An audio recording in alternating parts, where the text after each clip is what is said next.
Okay, GCSE Warfare Through Time, short revision clips, and we're now on to the 20th century. So we are going to look at the modern army today, size, composition of the army during the 20th century, and the fact that it has undergone some significant change in this regard and has certainly become more varied and specialised. So if we look at army size, conscription was obviously used to recruit the huge numbers of men needed for massive global conflicts during this century. You got the First World War, 1914 to 18. You got the Second World War, 1939 to 1945. Millions of men joining the army during these two huge events.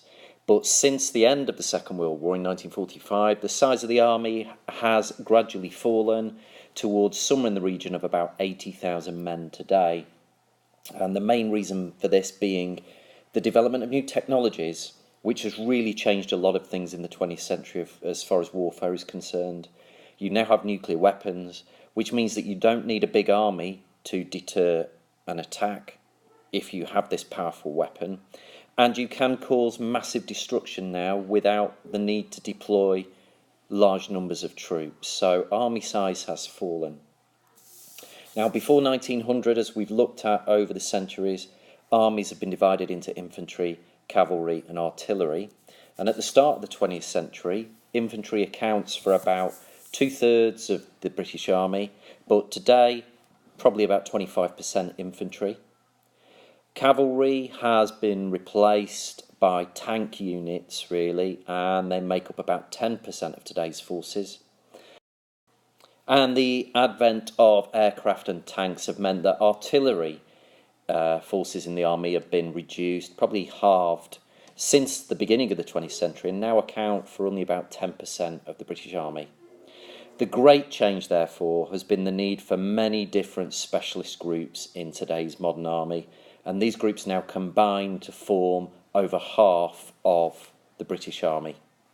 So it's become much more specialised.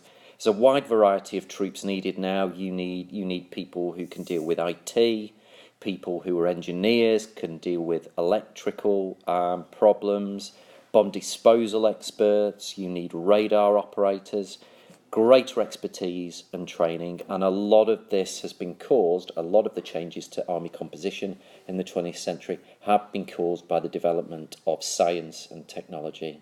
Now you can see this in the First World War. You needed specialist riflemen to become snipers. You needed men who knew how to deal with unexploded shells and bombs.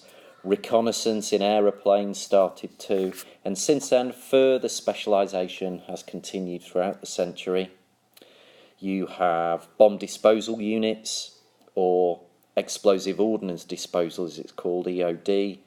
You can see them being used in response to terrorism in Northern Ireland during the 60s, 70s and 80s, during the Troubles there. You've also seen in Iraq too the use by enemy forces of IEDs, improvised explosive devices, which has meant that soldiers have had to become specialised and trained in dealing with these IEDs, these roadside bombs, such as those we've seen in Iraq recently. You've also needed some soldiers who've been capable of tackling developments in guerrilla warfare during the 20th century, and these have tended to be very specialised, elite, highly trained soldiers. Your example might be the SAS in the British Army, the Special Air Service. But it's not just frontline soldiers too. You've also needed the organisation and transportation of a huge amount of men, supplies, equipment and machinery. So you have the Royal Logistics Corps, the RLC, which has somewhere in the region of 16,000 men and women in it when it was formed in 1993. It was previously known as the Royal Army Service Corps, RASC. So overall, the modern army, apart from the First World War and the Second World War, has become more streamlined in terms of size.